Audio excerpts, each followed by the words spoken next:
सभी को जय श्री राम, जय श्री राम, जय श्री राम।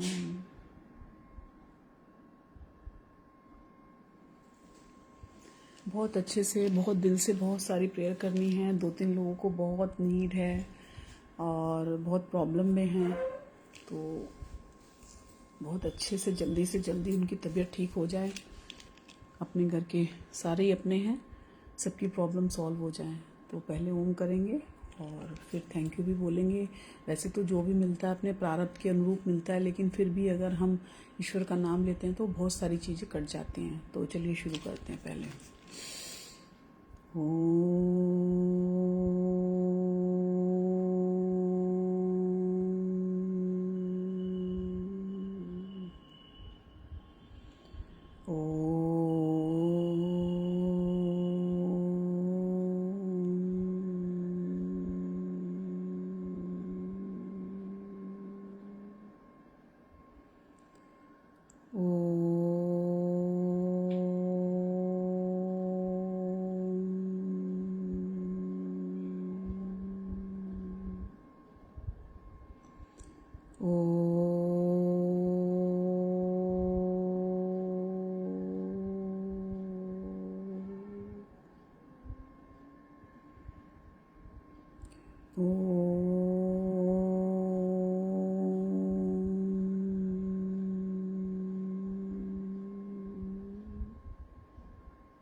शांति, शांति, शांति।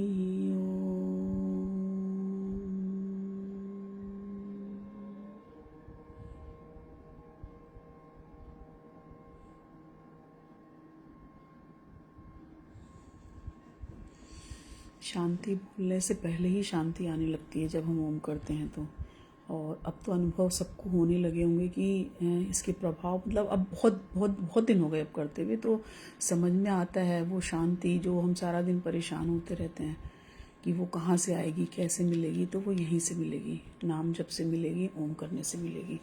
तो चलिए पहले हम करेंगे शुक्राना प्रभु को, जिन्होंने आज हमें यहाँ तक भी बिठा के रखा है, और लोग जो जुड़ते हैं अपना समय निकाल के आते हैं, सबको थैंक यू, गॉड को थैंक यू, प्रकृति को थैंक यू, है ना। शुक्राना प्रभु, शुक्राना प्रभु, शुक्राना प्रभु, शुक्राना प्रभु, शुक्राना प्रभु, शुक्राना प्रभु, शुक्राना प्रभु, शुक्राना प्रभु, शुक्राना प्रभु, शुक्राना प्रभु, शुक्राना प्रभु। धन्यवाद धन्यवाद धन्यवाद, thank you thank you thank you, शुक्राना शुक्राना शुक्राना।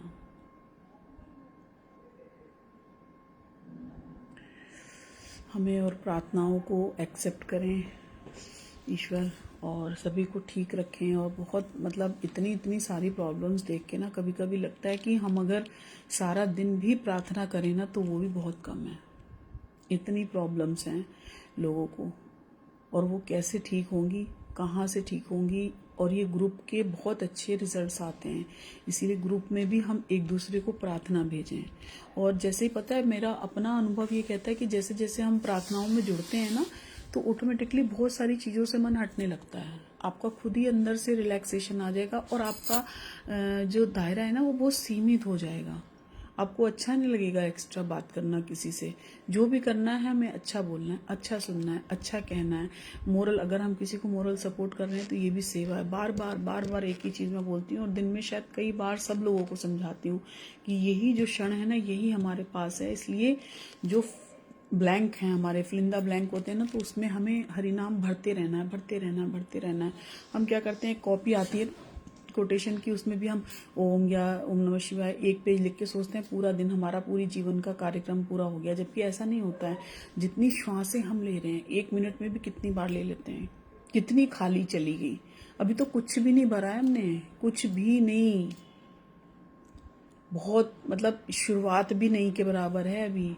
तो अब जो समय बीत गया उसे तो हम नहीं लौटा सकते, पर जो हमारे पास अब है उसको तो संजो लें, ताकि हमारा, जैसे कहते हैं ना, हम आज इन्वेस्टमेंट करते हैं किसी चीज़ के तो उसके रिजल्ट ब्याज समेत बाद में मिलते हैं। तो इसीलिए जो हम प्रभु का नाम भी आज अगर हम शुरुआत करेंगे तो उसके फल जो मिलेगा ना वो कुछ समय बाद मिलेगा। जब वो चीज़ें तराजू जो है बैलेंस हो जाएगा ना, बिल्कुल ऐसे, तब उसके रिजल्ट्स आएंगे। अभी तो वो पुराना हिसाब किताब ही चुकता नहीं हो रहा, तो नए का क्या मिलेगा, है ना। तो नहीं मिलेगा ना। तो ऐसे ही क्या हुआ, एक बार ना एक राजा था, वो बूढ़ा हो गया था, और उसने अपना मतलब राज्य बहुत अच्छे से चलाया। और अब उसे ये लगा कि अब मेरा इतना समय बीत गया है, और मैं चाहता हूँ कि एक बहुत अच्छा जश्न करें, और जिसमें खूब दान दक्षिणा ये सब दे के मैं मुक्त हो जाऊं। तो उसे ऐसा ख्याल आया, और उसने अपने जो मंत्री अंतरी होते हैं उन्हें बुलाया और बोला कि एक ऐसी महफिल सजाओ जिसमें सबको बुलाओ, उसमें दान दक्षिणा ये नृत्य सब कुछ होगा, बहुत जैसे प्रोग्राम्स होते हैं ना, अच्छे से नाच गाना खाना पीना सब कुछ। तो सब जगह अनाउंसमेंट हो गई, और सारे लोग वहाँ पे आ गए। एक नर्तकी भी आई डांस करने के लिए, एक साधु भी आए, और जो है सारे ही लोग इकट्ठे हो गए। तो उसमें क्या हुआ कि वो जो नृत्य करने वाली लेडी आई थी, वो इतना सुंदर नृत्य कर रही थी कि सब मंत्रमुग्ध हो गए उसको देख के। और वो जो उनका वो चल रहा था ना कार्यक्रम, वो कम से कम रात के 3 बज गए, और 3 बजते ही ना जो तबला बजा रहा था, जिस ताल पे वो थिरक रही थी, उस तबले वाले को नींद आने लगी।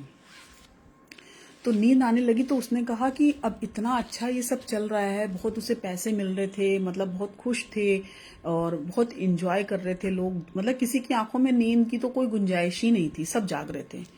तो जब वो तबले वाले को उसने देखा कि उसको आंखों में ऐसे हल्की सी झपकी लग रही है, तो उसने ना गाते गाते एक दोहा बोला, बहु बीती थोड़ी गई पल पल दियो बिताए, बहु बीती थोड़ी गई पल पल दियो बताए, एक पलक के कारणे क्यों कलंक लग जाए। अब जब उसने ये बोला ना, तो उसने तो ढोलक वाले को इशारा किया। अब वो बोल तो सकती नहीं थी क्योंकि डांस कर रही थी, तो उसने ढोलक वाले को इशारा किया ताकि अभी जो हमारी कमाई हो रही है ये कमाई भी होती रहे, और तुम जागो, क्योंकि अगर तुम रुकोगे तो मेरे पैर रुक जाएंगे। अब वो ढोलक वाला समझ गया, और वो जो है जागृत अवस्था में आ गया, ढोलक बजाने लगा। अच्छा, अब इसने ये जो दोहा बोला, इससे जो वहां पे साधु बैठा था उसने भी सुना, मंत्री बैठा था उसने भी सुना, उसके बेटा बेटी बैठे थे उसने भी सुना। अब इससे क्या हुआ, राजा के मन में, राजा ने सोचा कि इसने इतना अच्छा नृत्य किया, उसने ना अपना जो है सर का ऐसे जो छोटा सा वो होता है ना आगे लगा हुआ, वो उसको दे दिया। और सोचने लगा कि ये, और इतने इसने पैसे कमा लिए, इसने एक दोहा बोल के सबको मूर्ख बना रही है। उसने कहा रोको इस चीज को, इसको रोको, ये सभा को यहीं स्थगित करते हैं। तो उसने कहा क्या हो गया? तो उसने कहा हुआ कुछ नहीं, लेकिन आप ये बताओ, जो इतना तुम लूट रही हो पैसे, सिर्फ एक दोहे के बाद कितनी सारी चीजें सबने तुमको दे दी, मैंने दे दी, और उसने बेटी ने एक नौलखा हार दे दिया, और वो जो उसका बेटा था उसने उसको बहुत सारी स्वर्ण मुद्राएं दे दी। तो ये कोई तरीका है? तुमको जिस तरह डील करी दिया था उससे ज्यादा तुम लेने की हकदार थोड़ी हो। तो जो वहां पे साधु बैठा था उसने कहा तुम इसे रोको मत, इसने जो दोहा बोला है उसका अर्थ चारों पांचों ने अलग अलग निकाला। उसने तो उस ढोलक वाले के लिए बोला था कि वो जाग जाए, ठीक है, और मंत्री जो राजा था उसको ये लगा कि मेरी तो बहुत सारी बीत चुकी, अब जो थोड़ी सी बची है, उसको मतलब गुस्सा भी आ रहा था और कहीं से उसे ज्ञान भी मिल रहा था कि थोड़ा सा जीवन बचा है, अब इसमें हरि स्मरण कर लूं। और उसकी जो बेटी थी वो ये सोच रही थी कि इतनी बीत गई और थोड़ी सी बची है, तो तुम थोड़ा धीरज रखो। तो उस लड़की ने बोला मैंने इसको इसलिए पसंद किया कि मैं आज तुम्हारे जो वो था ना घुड़सवार वगैरह, उसके साथ मैं भाग के शादी करने वाली थी, तुमने मेरी अभी तक शादी नहीं करी, तो मैं इस दोहे की वजह से मेरे को ये मंथन आया कि मुझे नहीं करना है। और उसका बेटे ने कहा कि मैं इस दोहे से ये निष्कर्ष पे पहुंचा कि तुमने मुझे अभी तक राजा नहीं बनाया और मेरे राजा बनने की उम्र निकलती जा रही है, तुम अभी तक अपनी गद्दी नहीं छोड़ रहे हो, तो मैं तो आज तुम्हारा कत्ल कराने वाला था। तो इस दोहे से मुझे ये निष्कर्ष निकला कि बहु बीती थोड़ी गई, थोड़ी मतलब इतनी सारी बीत गई, थोड़ा सा और सब्र कर लो। तो सबने इस दोहे का मतलब अलग अलग निकाला। तो इससे मतलब एक चीज से, जैसे कहते हैं ना, जैसी सोच जैसी दृष्टि वैसी सृष्टि, तो हम जैसी सोच रखेंगे ना तो हमें वैसे ही सारी चीजें दिखने लग जाती हैं। तो उस दोहे से हमारा रिजल्ट क्या निकला कि हम अगर किसी भी चीज को जब मंथन करते हैं ना, थोड़ा सा भी चीज का, हम अपने हिसाब से उसको समझने की, हम अगर उसको बता रहे हैं अच्छे के लिए लेकिन वो उस चीज को बुरा समझ रहा है, तो हमारी समझ का ही खेल है सारा कि हम क्या समझ रहे हैं। प्रभु तो सबको अच्छा समझा रहे हैं, टीचर हमेशा सबको एक जैसी शिक्षा देता है, लेकिन किसी को उसमें फर्स्ट आता है, कोई सेकंड आता है, कोई थर्ड आता है और कोई लास्ट के। तो जो थर्ड तक आते हैं उन्हीं का महत्व, बाकी तो सब मतलब वो बिल्कुल वो फेल ही माने जाते हैं कायदे से देखा जाए तो। लेकिन ठीक है, तो इसीलिए कोई भी चीज के लिए समय जो आज है यही सब कुछ है, इसको हमें संभालना है और इसको हरि नाम से भर देना है पन्ने को। हर क्षण, हर पल, हर जगह किस कुछ सोचना ही नहीं है। जैसे क्या हुआ, एक बार क्या हुआ, बुद्ध जो है कहीं जा रहे थे, तो उनके साथ उनकी टॉली भी साथ साथ चलती थी। तो कहीं गांव की तरफ पहुंचे और उन्होंने बोला कि रुको, अब यहीं पे आज रात को विश्राम करेंगे। तो वो रुक गए। तो उसमें से जो उनके शिष्य थे, उन्होंने एक शिष्य ने बोला कि मैं जो है साधु बना हूं क्योंकि मैं बहुत दुखी था, इसलिए मैंने साधु बनना स्वीकार किया।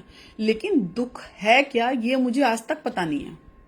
मतलब मुझे अच्छा नहीं लगा, मुझे लगा ये दुख है, और मैं, दुख की कोई परिभाषा तो होती नहीं है, और मैं यहाँ पे आ गया। तो उसने कहा अच्छा एक काम करो, मैं तुम्हें एक स्टोरी सुनाता हूँ, तुम्हें उससे समझ में आ जाएगा। उन्होंने कहा हाँ बताइए। तो उन्होंने कहा एक जो है राजा था, वो उसने जो है धीरे धीरे वहां तक पहुंचा।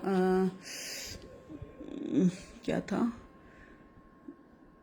हाँ जंगल की तरफ गया, और बहुत अच्छा राजा भी था, और वो मतलब धीरे धीरे जैसे कन्वर्ट हो जाते हैं ना एक अच्छे शहर की तरफ आके, तो वहां पे वो अपना बिजनेस करता था।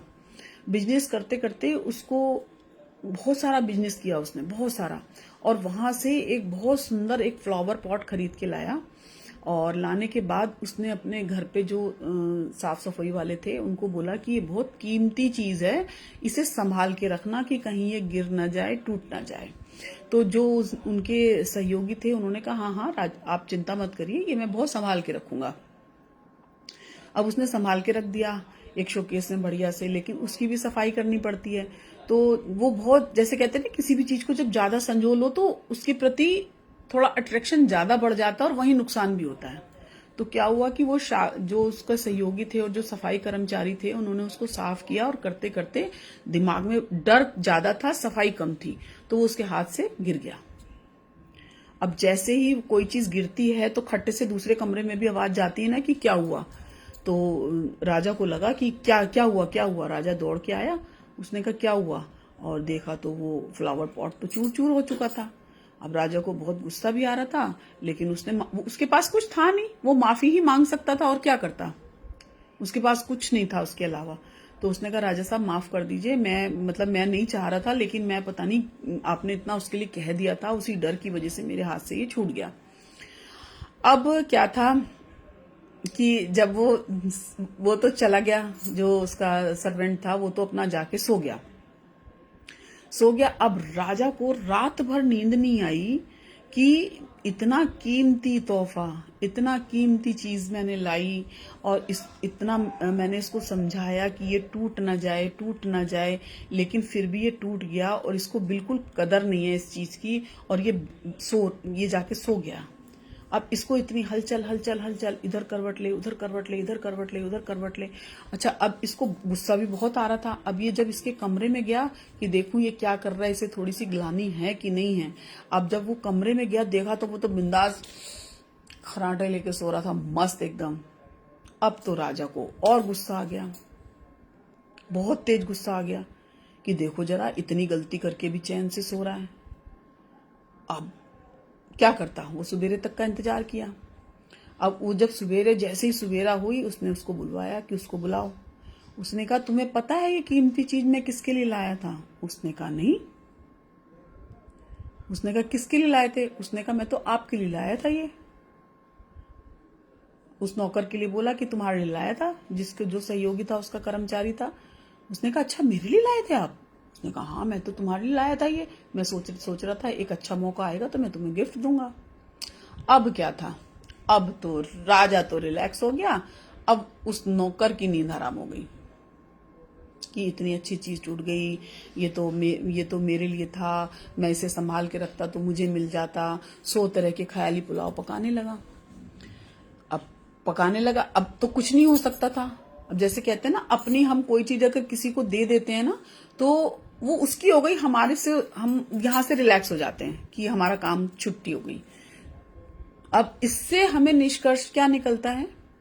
आपने सोचा कि जो बुद्ध ने ये स्टोरी सुनाई, उसने कहा कि इससे तुमने समझा कि क्या है ये, क्या नहीं, क्या सोचा, क्या इस कहानी से तुम्हें क्या सीख मिलती है?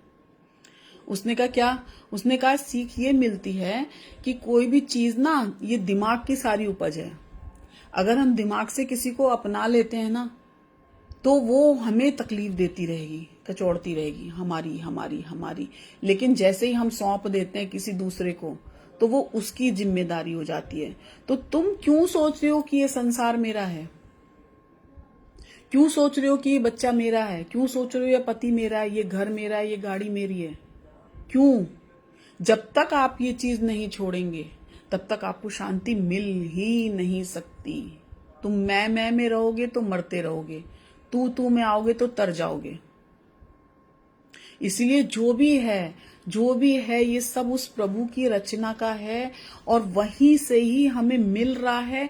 हम उसे अपना न समझें, हमारे उपयोग के लिए भगवान ने बहुत सारी चीजें बनाई हैं, तो उनको भगवान को शुक्राना करके उसको इस्तेमाल करें, लेकिन उसके ऊपर अपना प्रभुत्व, मतलब अपना एकाधिकार ना हम जताने लग जाएं कि ये मेरा है, ये घर मेरा है, ये बच्चे मेरे हैं, ये बिस्तर में, सब उसी का है। हम सिर्फ यहाँ पे उसे बरतने के लिए आए हैं।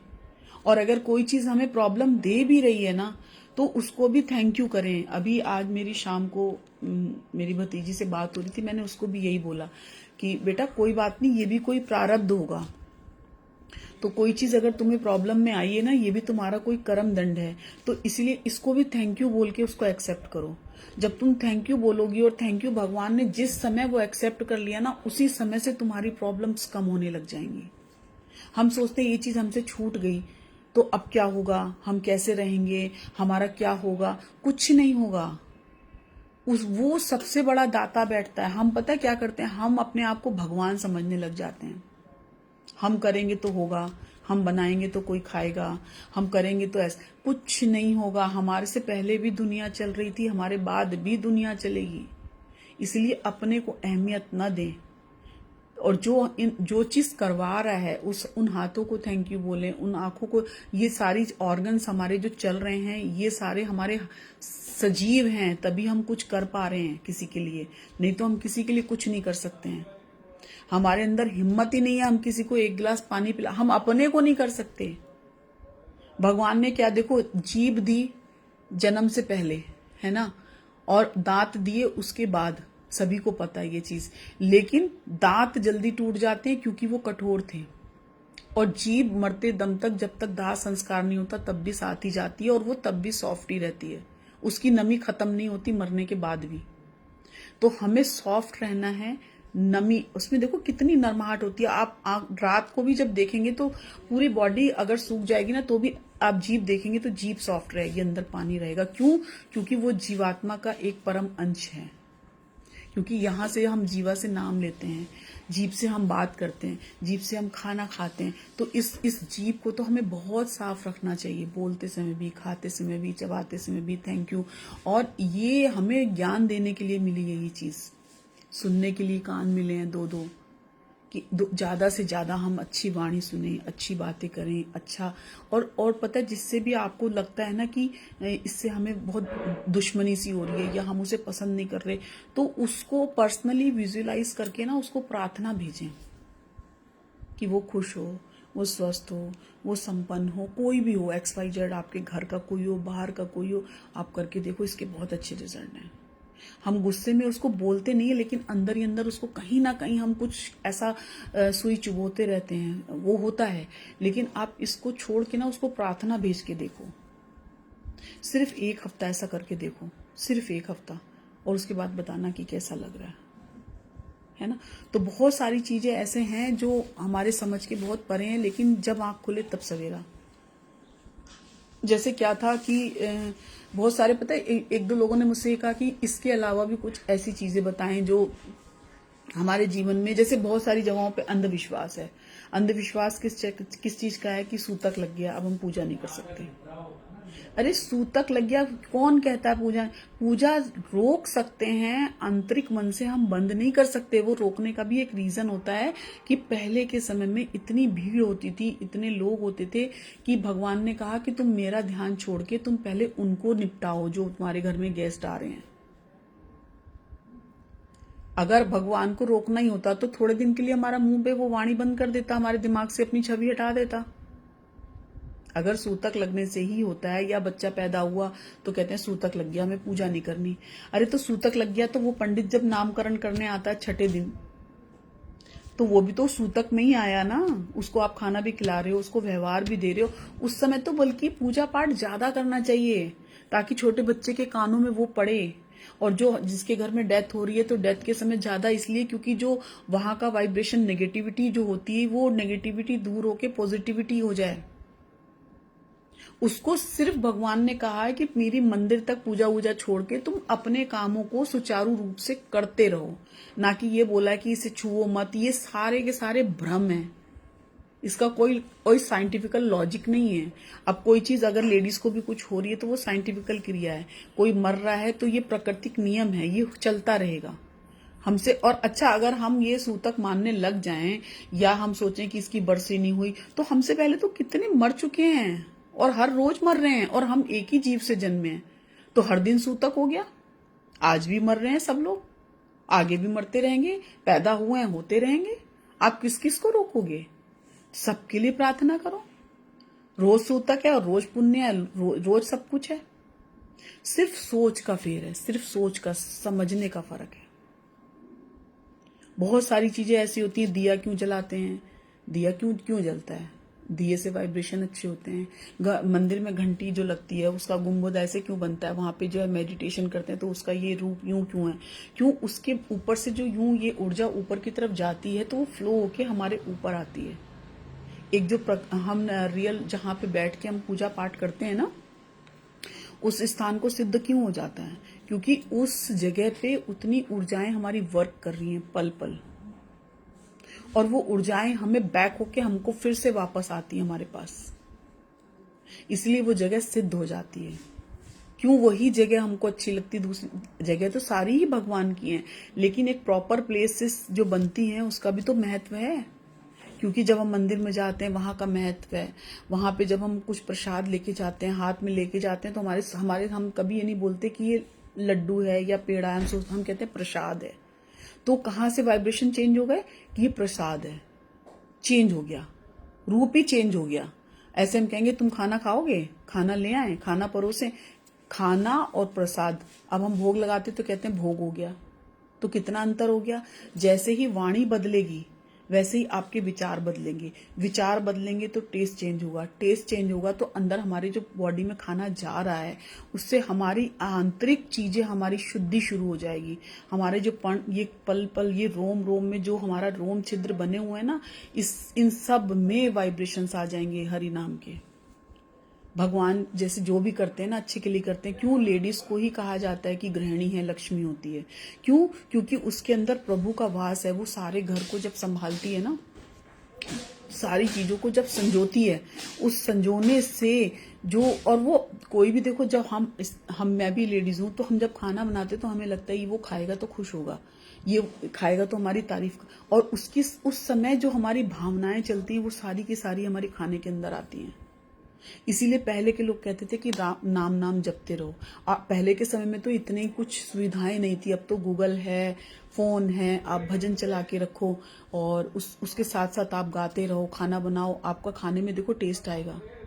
और मुझे तो मतलब इस चीज पे बहुत ही ज्यादा फेथ है, मुझे पता ही नहीं चलता खाना बनता कैसे है, और इतना अच्छा बनता है हरि कृपा से जितने भी लोग खाते हैं। और सब यही बोलो कि जैसे जिसकी भावना वैसा खाना बन जाए, तो आप देखो ना जो खाएगा ना, तो उसको जैसा खाना होगा ना वो वैसा ही टेस्ट आने लग जाएगा। किसी को अगर तीखा पसंद है तो वही खाना तीखा लगेगा, किसी को थोड़ा कम पसंद है तो वो कम लगेगा। लेकिन भाव अच्छा रखें, हम भाव अच्छा रखेंगे तभी काम बनेगा। बिना भाव के तो चीज भी नहीं मिलती, भाव तो उसे भी देना पड़ता है। तो ये तो फ्री का भाव है, ये तो दें। हरि का नाम है, इसमें क्या जा रहा है, आपका कुछ लग रहा है क्या? लेकिन उस पर भी हम बोलते हैं हम तो रोज कर लेते हैं, हमारा काम हो गया, हमने 2 मिनट की माला जप ली, हमारा काम निपट गया। हमने 108 116 वो इस्कॉन वाले कहते हैं कि 16 माला जपनी चाहिए।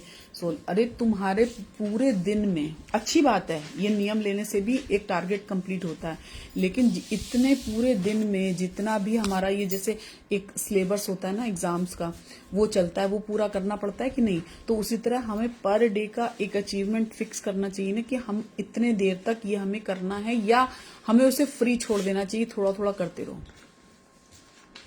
तो थोड़ा थोड़ा करने में तो ज्यादा फायदा है ना। हम खाना बनाते समय कर रहे हैं, हम कपड़े प्रेस करते समय कर रहे हैं, हम सब्जी काटते समय कर रहे हैं, हम जो है वहां डस्टिंग कर रहे हैं तो कर रहे हैं, हम किसी से बात कर रहे हैं तो अंतर मन में जैसे हम 2 भाव चला सकते हैं, हर बंदा चला सकता है।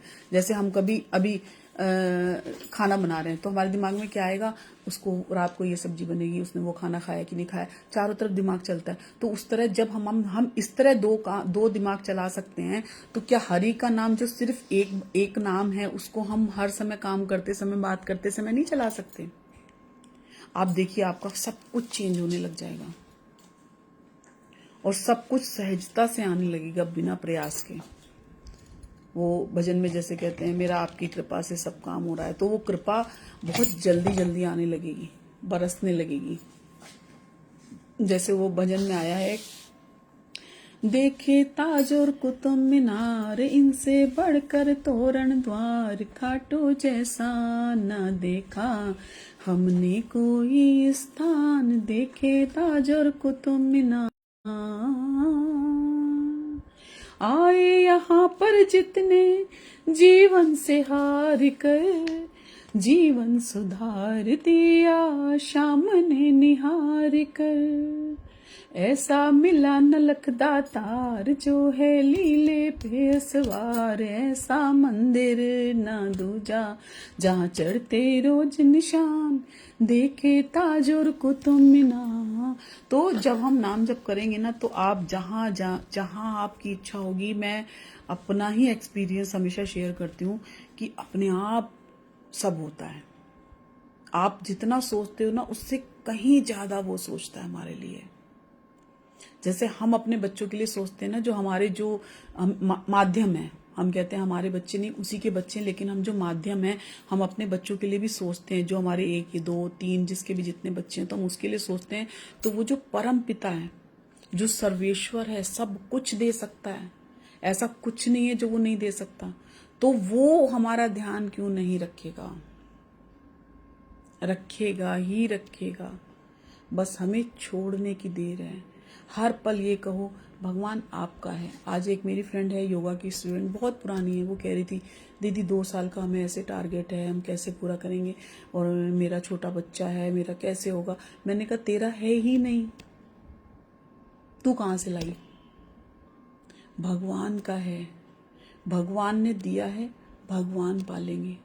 अभी तक पाला है, आगे भी पालेंगे। छोड़ना सीखें, दाता बने, देना सीखें, बटोरना नहीं, बस हम बटोर लें, है ना। अर्जुन बोले सामने जो खड़े हैं वो मेरे अपने हैं। कृष्ण मुस्कुराए और बोले जो सच में अपने होते हैं ना, वो सामने नहीं खड़े होते, साथ में खड़े होते हैं। सामने तो युद्ध होता है। सदैव ध्यान रखें कि जो कुछ भी हम अभी कर रहे हैं, उसका हिसाब अंतकाल में हमें ही चुकाना पड़ेगा। जो मैं बार बार कह रही हूँ, तो हमें ऐसा करना है, जो अच्छी चीज़ें यहाँ पे बोएंगे, जीवन के साथ भी जाएं और जीवन के बाद भी जाएं। हमारी अंतिम, यहाँ हम कहते हैं ना, एक सुई भी नहीं ले जा सकते, लेकिन हरि नाम हम लेके जा सकते हैं, और सिर्फ वही जा सकता है, वही सबसे बड़ा इंश्योरेंस है। इसलिए जल्दी से जल्दी कराएं, है ना। इसीलिए सदा सोच समझकर कर्म करें। और एक अंजलि ने भेजा, बहुत अच्छा लगा मुझे। जंगल जंगल ढूंढ रहा है मृग अपनी कस्तूरी, जंगल जंगल ढूंढ रहा है मृग अपनी ही कस्तूरी, कितना मुश्किल है तय करना खुद से खुद की दूरी। है बिल्कुल नजदीक, लेकिन हम उसे देख नहीं पा रहे, समझ नहीं पा रहे। हमारे अंदर ही है, लेकिन हम दूसरे से सुनना चाह रहे हैं, दूसरे से समझना, और लेकिन तब भी समझ नहीं रहे। सबको ज्ञान आता है अंदर से, इंटरनली सबको पता है, लेकिन क्या होता है कि जैसे हम कहते हैं ना, योगा क्लास हम अकेले जाते हैं तो हमसे अकेले घर में नहीं हो पाता है, लेकिन ग्रुप में करते हैं तो हो जाएगा। तो इसीलिए यहाँ पर भी, यहाँ पर बैठने का भी यही है कि चलो ISI का ठप्पा लग जाता है ना, तो हमें कहते हैं ना हाँ ये चीज बिल्कुल ठीक है। तो जब हमें पता है तो हम ग्रुप में उसको क्यों नहीं एकत्रित कर रहे हैं? करना चाहिए। भीतर शून्य बाहर शून्य, शून्य चारों ओर है। भीतर शून्य बाहर शून्य, शून्य चारों ओर है। मैं नहीं हूं मुझ में, फिर भी मैं का शोर है। मैं कुछ भी नहीं हूं, जो मैं अभी बोल रही थी, लेकिन फिर भी हमें लगता है ये मेरा है, ये मेरा है, ये मेरा है। जो समय आपके हाथ में है उसी को उत्तम बनाएं। जो समय आपके हाथ में है आज, आगे भी जाने न तो, पीछे भी जाने न तो, जो भी है बस ये एक पल है। शुभ समय के इंतजार में जीवन निकल जाता है, इसलिए हर घड़ी शुभ है, हर समय शुभ है। जब कहते हैं पल पल में कण कण में भगवान है, तो शुभ अशुभ कुछ है ही नहीं। हमारे अपने मन के विचार शुभ अशुभ हैं, भगवान के लिए सब कुछ शुभ है। जिंदगी के इस सफर में ना बादशाह चलता है, ना इक्का चलता है। चलता है ये खेल कर्मों का, चलता है ये खेल है कर्मों का। यहाँ सिर्फ कर्मों का सिक्का चलता है। जो बोओगे अच्छा बो, बार बार एक ऐड आता है तो वो हमारे दिमाग में सारा दिन चलता है। तो अगर हम शुरुआत में ही, उठते ही जब हरि नाम स्मरण करेंगे, तो वो सारा दिन चलेगा, हर वक्त चलेगा। तो उसे ही चलाएं। 2 नामों से ही बना है वृंदावन का धाम, 2 नामों से ही बना है वृंदावन का धाम, बरसाने की राधिका और गोकुल के श्याम। है ना, कितना अच्छा लगता है। कितनी बार भी चले जाओ, वहाँ की वाइब्रेशन देखो, जबकि कितना ओल्ड है, गांव टाइप का, लेकिन वहाँ की एक रूह में ही, जैसे कहते हैं ना, एक कण कण में, एक जगह का स्थान इतना प्योर होता है कि हर कण कण से राधा राधा राधा नाम अपने आप निकलने लगता है, कहना नहीं पड़ता, निकलने लगता है। वो वहां की वाइब्रेशन है। यहाँ क्यों नहीं आप वृंदावन बना रहे अपने घर को, अपने मन को, कि हर श्वास में चलता रहे राधा राधा, राम राम, कृष्ण कृष्ण, जिसको भी मानते हैं आप। स्वभाव अच्छा हो तो कोई प्रभाव दिखाने की जरूरत नहीं होती। पता है क्या होता है, जब हम किसी को बहुत प्यार करते हैं ना, हम उसमें समा जाना चाहते हैं, तो प्यार इतना करो कि हम बोल हम रहे हैं, लेकिन छवि हम जिसको मानते हैं ना, उसकी छवि हमारे चेहरे पे दिखने लग जाए। ये है प्यार। हमें देख के दूर से लोगों को लगे हाँ ये वो है, ये नहीं जानेंगे कि वो भी बोल रही है ना, वो भजन जो करते हैं, वो वाणी जो बोलते हैं, वो है असली चीज। बांटते चलिए, बटोरना नहीं है, सिर्फ हमें बांटना है। विश्वास का अर्थ यह नहीं कि जो मैं चाहूं ईश्वर वही करें, बल्कि विश्वास का अर्थ यह है कि ईश्वर वही करेंगे जो मेरे लिए अच्छा है। छोड़ दें, वो करेगा, उसकी जिम्मेदारी है, उसने बना के भेजा है, वो जानेगा। तेरा क्या है? खाली हाथ आया है, खाली हाथ जाना है। तो जो इस जीवन में हमें मिला है उसे हम देते चलें, बस देते चलें और बस देते चलें। और जब ग्रुप में ये चीजें होती हैं तो यकीन मानो इतनी फलित होती हैं ना। और ये प्रभाव, मैं तो ये ओम तो खैर जो शांति स्वरूप है ही विश्व शांति के लिए, लेकिन ये नींद की गोली तो बहुत अच्छा सिद्ध हो रहा है। जिसको भी देखो वो कहते हैं नींद बहुत अच्छी आ रही है, नींद बहुत अच्छी आ रही है। मैं तो इसी में खुश हूँ। और वो नींद नहीं है, वो एक्चुअली आपका जागरण है। आप रात को जब करते करते सोते हैं और सवेरे उठते हैं तो वो कंटिन्यूसली जो ये तार ऐसे जुड़ जाता है ना, तो ये पूरे उसमें ही सिया राम हो जाता है। सिया राम में सब जग जानी, वो पूरे घंटे राम राम चलता है और वो पूरा घंटा काउंट होता है। आपकी वो नींद नहीं है, वो आपका जागरण हो जाएगा। बहुत बहुत देर हो गई ना बोलते बोलते। चलो, बहुत अच्छा लग रहा है। सभी को आने के लिए थैंक यू। आयुषी जी, शशि भाभी, और ये कौशिक जी हो गए, और राजकुमार जी हो गए, जीत हो गई, और भी 2-4 लोग हैं। सभी को बहुत बहुत थैंक यू सो मच। और इसी के साथ सभी खुश हों, स्वस्थ हों, संपन्न हों, आनंद हो, शांति शांति शांति, बहुत ही अच्छे आनंद के साथ। Thank you. शांति। जय श्री राम, जय श्री राम, जय श्री राम।